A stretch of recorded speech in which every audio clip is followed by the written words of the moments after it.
तारीख अपने आप को दोहरा रही है। आज भी न्यू वर्ल्ड ऑर्डर, ज्यू वर्ल्ड ऑर्डर दर हकीकत यहूद की रेशा दवानी, दर हकीकत ज़ायनिस्ट मूवमेंट तकरीबन 100 बरस पहले जो शुरू हुई, उससे भी 100-125 बरस पहले ऑर्डर ऑफ द इल्यूमिनाटी, जिसका शिकार अभी आपका इमरान खान भी हो गया है, वो ऑर्डर ऑफ द इल्यूमिनाटी 1776 में कायम किया गया था। यहूदियों की साजिश वो आज तक चल रही है। फरंग की रगे जहां पंजे यहूद में है। माशी एतबार से यहूदियों ने पूरे यूरोप के ऊपर अपना तसल्लुत कायम कर लिया था। और ये यहूदी कौन थे? रॉथस्चाइल्ड्स, गोल्डस्मिथ्स। ये गोल्डस्मिथ जिसने शिकार किया है ताजा इमरान खान, एक उभरती हुई शय था। उम्मीदें वाबस्ता हो रही थी, पहले ही से एक हीरो की शक्ल में था।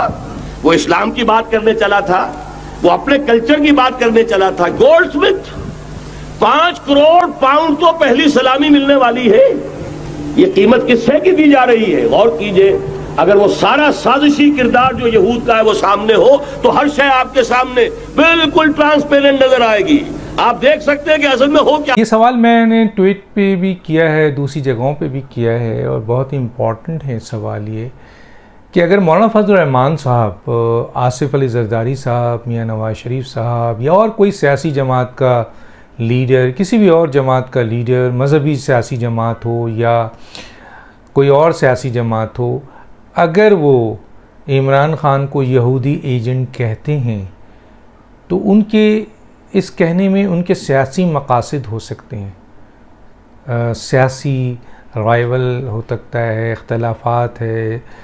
ज़ाहिर है एक सियासी जमात दूसरे सियासी जमात पे संगीन इल्ज़ामात लगाती है, तो उनके मकासद, मफादात और इन तमाम चीज़ों का टकराव होता है, समझ में आती है।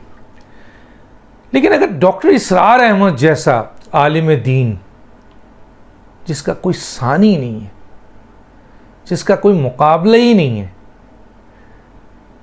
अगर आप इर्द गिर्द देखें, डॉक्टर इसरार अहमद जिस ज़माने में इस दुनिया में मौजूद थे, उस ज़माने में भी पूरी दुनिया में, पाकिस्तान में, और आज जबकि डॉक्टर इसरार अहमद साहब नहीं हैं इस दुनिया में, उनकी जो बातें हैं, उनकी जो स्टेटमेंट हैं, उनकी जो वीडियोज़ हैं, उनकी जो मसलन उनकी तकारीर हैं, उनकी दीन के ऊपर अफकार, पता नहीं किस किस टॉपिक पे उन्होंने, वो आज भी डॉक्टर इसरार अहमद का मुकाबला कोई आलिम दीन इस वक्त, जो मौजूदा इस वक्त यहाँ कहीं है, कोई नहीं कर सकता।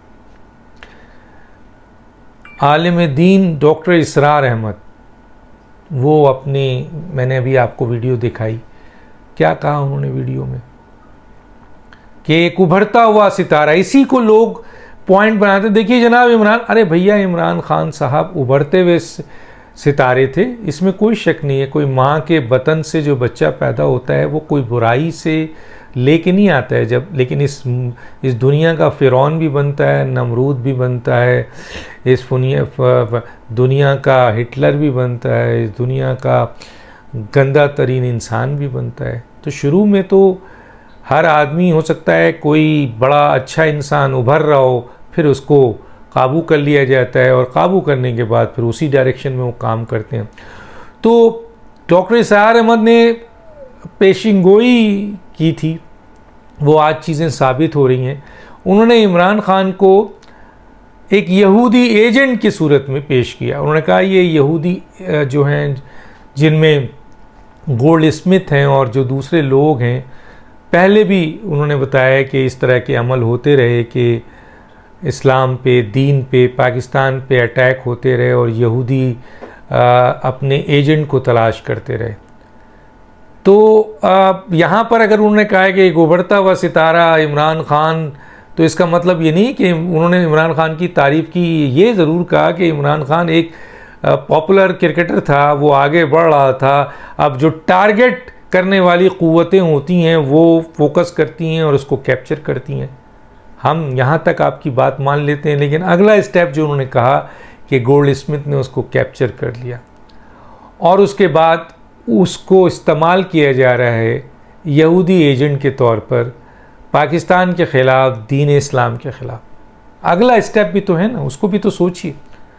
तो इस तकरीर में अगला स्टेप नहीं सुना, बस सिर्फ क्या बोलें इनको, किसी मुफक्किर ने बड़ी ज़बरदस्त बात की थी आज के अहद हाज़िर के। उन्होंने कहा यार दज्जाल जब आएगा इस दुनिया में तो आज की दुनिया में तो पढ़े लिखे लोग हैं, अहादीस मौजूद हैं, उसमें सब इशारे मौजूद हैं, बताए हुए हैं, कुरान ने बताया हुआ है, तो लोग कैसे बहकेंगे, इतने समझदार लोग हैं। लेकिन उसने कहा कि मैं हार गया, मैं मान गया कि जो हदीस में ये कहा गया है कि दज्जाल आएगा तो उसके बहुत बड़े पैरोकार बन जाएंगे, चलें उसके पास तो मौजज़े भी होंगे बहुत सारे। आज के अहद हाज़िर में बड़े पढ़े लिखे लोग एक फितने के ज़ेर असर आ गए, देखते देखते सब नज़र आ रहा है कि ना वो अखलाकी तौर पर, ना कानूनी तौर पर, ना आइनी तौर पर, ना समाजी तौर पर, ना माली तौर पर, किसी लिहाज से अखलाकियात में कहीं भी नहीं है, लेकिन फिर भी लोग जो हैं उस फितने के ज़ेर असर आ गए।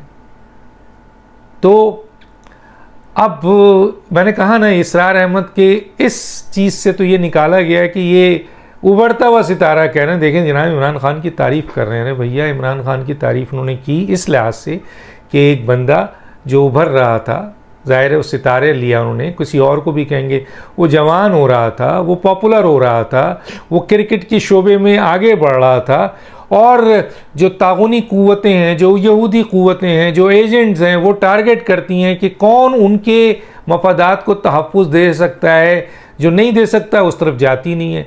तो गोया इमरान खान पर उनको वो तमाम चीज़ें नज़र आई कि ये दे सकता है, तो उन्होंने अटैक किया और फिर गोल्ड स्मिथ की सूरत में उसको घेर लिया गया और अब उसको एक एजेंट बना दिया गया है। तो यहाँ तक नहीं आते, तो मैंने बता दिया। तो डॉक्टर इसरार अहमद साहब ने इमरान खान को एजेंट करार दिया, यहूदी एजेंट, और आज नहीं काफ़ी अरसे पहले, और उनके कोई इख्तलाफात नहीं है, कोई टकराव नहीं है। डॉक्टर इसरार अहमद दीन की खिदमत के लिए आए थे और दीन की खिदमत करते हुए चले गए, मुसलमानों को इंतबाह करते हुए, मोमिनों को इंतबाह करते हुए चले गए।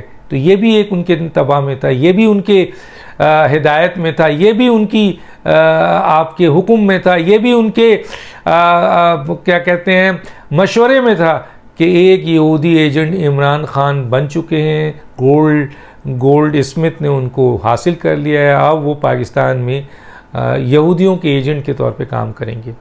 हकीम सईद, उनका क्या लड़ाई झगड़ा, उनकी क्या मुखालफत इनसे, अभी आपने देखा, मैं ये आपको दिखा भी रहा हूँ, उनकी क्या मुखालफत है इमरान खान से। तो इमरान खान वो एक हकीम में मुफक्किर दानिश्वर कराची में रहते हैं, इमरान खान कहीं और रहते हैं, लेकिन यकीनन उनको आगाही थी कि पाकिस्तान से मोहब्बत था, उनको अपने दीन से मोहब्बत है।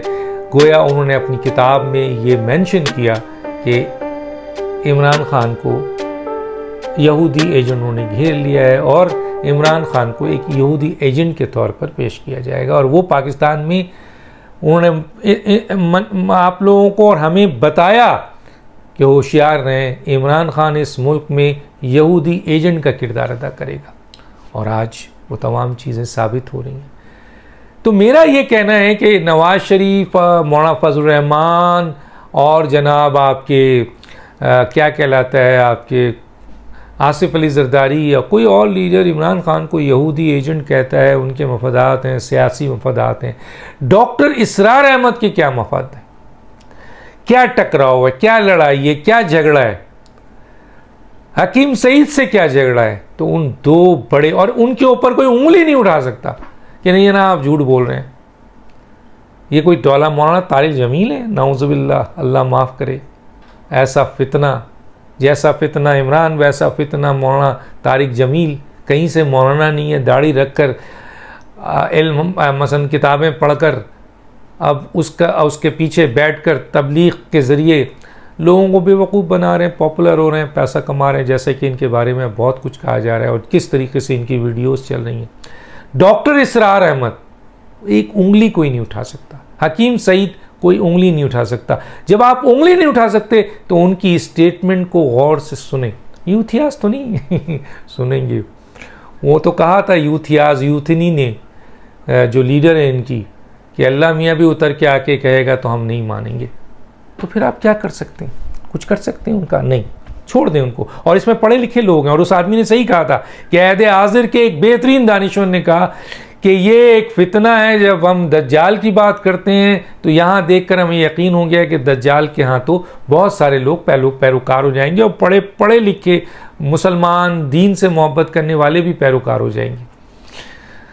तो बहरहाल ये दो मैंने चीज़ें आपको दिखाई और इसके ऊपर चंद बातें करना था, और ये मैंने बताना था कि उनके तो सियासी मफादात हैं, लेकिन इन दोनों दानिश्वर, मुफक्किर, आलिम जिनका कोई मुकाबिल नहीं है, उन्होंने इमरान खान को एजेंट कहा था, और इसका कोई जवाब किसी के पास, पीटीआई वालों के पास नहीं है, ना इमरान खान के पास है। आपको याद होगा मैंने बताया था 1996 में गोल्ड स्मिथ ने बकौल क्रिस्टोफर थॉमस, जो कि दी टाइम्स आपका उसका वो साउथ एशियन कॉरेस्पोंडेंट था, उसने ये दावा किया था कि बहुत ख़तीर रकम गोल्ड स्मिथ ने इसको इलेक्शन के लिए दी है इमरान खान को, और इमरान खान ने कहा था कि मैं इसको यूके की अदालत में पकड़ूंगा और डिफॉर्मेशन का केस करूंगा। आज तक नहीं किया। तो ये बातें मोहर लगाती हैं। अब आइए, इमरान खान साहब इस्लामाबाद से लाहौर क्यों भाग गए? वो तो एक बहुत बड़ा जलसा कर रहे थे ना इस्लामाबाद, लाहौर क्यों भाग गए? क्यों नहीं इस्लामाबाद में करने हैं? करते, वहाँ से पेशावर भी करीब है और पंजाब भी इस्लामाबाद से करीब है, तो लाहौर क्यों चले गए? क्या खौफ है आपको? हाँ, आपको खौफ है। आपको अच्छी तरह पता है कि आपके पास कुछ नहीं है। हर तरह से आप मुकम्मल तौर पर आप गिरफ्त में आ चुके हैं। आप और आपके लवाहिकीन, आपके फॉलोअर, जिन्होंने जिस तरह शहीदों की तज़हीक तज़लील की है, फ़ौज इस सिलसिले में बहुत गुस्से में, बहुत नाराज़ है, और वो अब शुरू भी हो गया है। वो एक्शन कमेटी अपना काम शुरू कर रही है। आप कानूनी तौर पर, आपको पता है कि FIA ने अब आपके मुलाजमीन के केसेस और आपके पर्सनल सेक्रेटरी और मैनेजर फाइनेंस, उसके ज़रिए आपके अकाउंट तक पहुंच चुकी है। पैसा कहाँ गया ये भी उसको पता चल गया है, लेकिन चीज़ें इस्टेब्लिश होनी है, चीज़ें आनी है, चीज़ें फ़ाइल होनी है। आपको अंदाज़ा है, आप तो कर चुके हैं। अब आपको पता है कि हर तरफ से आपकी पकड़ है, फॉरेन फंडिंग केस हो या तोशा खाना। इलेक्शन कमीशन ने मोहर लगा दी है। सुप्रीम कोर्ट में सिर्फ इस बात का इंतज़ार था कि इलेक्शन कमीशन फ़ैसला करती है तो सुप्रीम कोर्ट फ़ैसला करती है। हाँ, अभी भी कुछ लोग कहते हैं कि कोई माई का लाल इमरान खान को तायात नहीं, नाअहल नहीं कर सकता। पाकिस्तान का आइन और क़ानून तो ये कह रहा है कि इमरान खान 3 जगह से नाअहल हो रहे हैं, लेकिन बहरहाल ये कहने का इनका हक़ है, और करने वालों ने माजी में ये साबित भी किया है कि उन्होंने ऐसे ऐसे फ़ैसले दिए जो कानून और कानून के मावरा है। लेकिन कहा यह जा रहा है कि अब वो गुंजाइश नहीं है, वो हालात नहीं है, सुप्रीम कोर्ट के भी वो हालात नहीं है, वो जो लाडले जजेज़ हैं उनके भी वो हालात नहीं है, वो भी एक्सपोज हो चुके हैं। अभी कमीशन में जब 5 जजेस की अपॉइंटमेंट हुई, इसके हवाले से रेफरेंस बिल्कुल तैयार है, तो बहुत कुछ उनको भी पता है जो कर चुके हैं। 63A की तशरीह करते हुए गैर आइनी तशरीह कर दी, वहाँ भी पकड़े गए हैं। 4 जजेज़ और 3 जजेज़ और एक आपका बार काउंसिल्स के मेंबर और एक जो है वो अटॉर्नी जनरल ने आप चीफ जस्टिस के ख़िलाफ़ लेटर लिख चुके हैं। तो वो भी, उनको भी अंदाज़ा है कि वो किस हद तक जा सकते हैं, क्योंकि एक रेफरेंस अगर सुप्रीम जुडिशल काउंसिल जाता है तो मैं उसकी कंपोजिशन बार बार बताता हूँ कि चीफ जस्टिस के ख़िलाफ़ गया तो वो तो बैठेंगे नहीं, फिर बैठेंगे जनाब काजी फाइजी सा चीफ बन के, उसके बाद होंगे जनाब तारिक मसूद, फिर एजाजुल हसन आ जाएंगे, फिर 2 चीफ जस्टिस इस्लामाबाद और आपके सिंध चीफ जस्टिस, वो उनका आपको पता है किस तरह चीफ जस्टिस उनके ख़िलाफ़ हैं। तो ये सारी चीज़ें कंपोजिशन बनती है, और अगर ये सारे सॉलिड चीज़ें आ गई जिसके ख़िलाफ़ 2 ऑलरेडी जजेस फैसला दे चुके हैं कि ये आइन में इजाफा है, तो ये तो बनता है। इसका मतलब ये है कि रेफरेंस भी तैयार है। तो चुनांचे लाहौर फ़रार हो गए, उनको पता था कि इस्लामाबाद में वो कोई भी हरकत करेंगे उनको करने नहीं दिया जाएगा।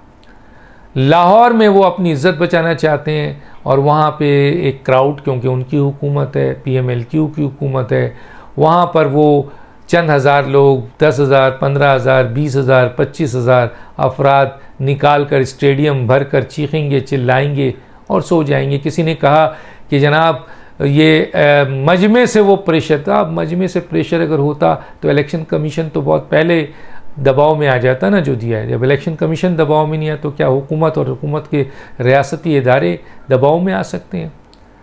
नहीं नहीं नहीं नहीं। इमरान खान इस वक्त डर और खौफ उन पर तारी है और उनको पता है कि हर तरफ से वो घेरे जा चुके हैं और उनको कानूनी मार मारी जाएगी। उनको ये नहीं है कि वैसे उठा के बंद कर दिया जाए, बंद करना होता बहुत पहले बंद कर देते। कानूनी मार मारी जाएगी और कानूनी तौर पर गिरफ्त हो चुकी है उनकी और किसी भी वक्त उनको तायात नायल पार्टी से वो गए, तायात नायल ये हुकूमत में नहीं आ सकते। पीटीआई का क्या होगा देखिएगा आप, कितनी लड़ाई झगड़े शुरू हो जाएंगे। परवेज़ खटक चीफ बन जाएंगे, उधर असद उमर बन जाएंगे, शाहमद कुरैशी बन जाएंगे, फिर जनाब और नीचे से लोग निकलेंगे। हो सकता है कि लोग पार्टी छोड़ें, जब इधर ख़त्म तो लोग पीपल्स पार्टी, JUI, PMLN इधर जाएंगे। तो बहुत डर और खौफ है और बहुत डर और खौफ है। जो FIA इन्वेस्टिगेशन कर रही है उसमें बहुत वो तमाम पैसे जो आए थे वो कहाँ गए हैं उस ख़जाने में, जहाँ इमरान खान को सिर्फ पता है या दूसरों को पता है, वो अब आने वाला है। बड़ा खौफ है। तो कर लें। वो जलसा इसीलिए गए हैं क्योंकि यहाँ पर दो टोक हुकूमत ने फ़ैसला किया था और राना सनाउल्लाह को ये इजाज़त दी है कि अगर कोई गलत काम करे, गलत चीज़ करे तो उसका जवाब सख्ती से दिया जाए। इमरान खान को पता है इनके पास वो क्राउड है ही नहीं जो लड़ सके।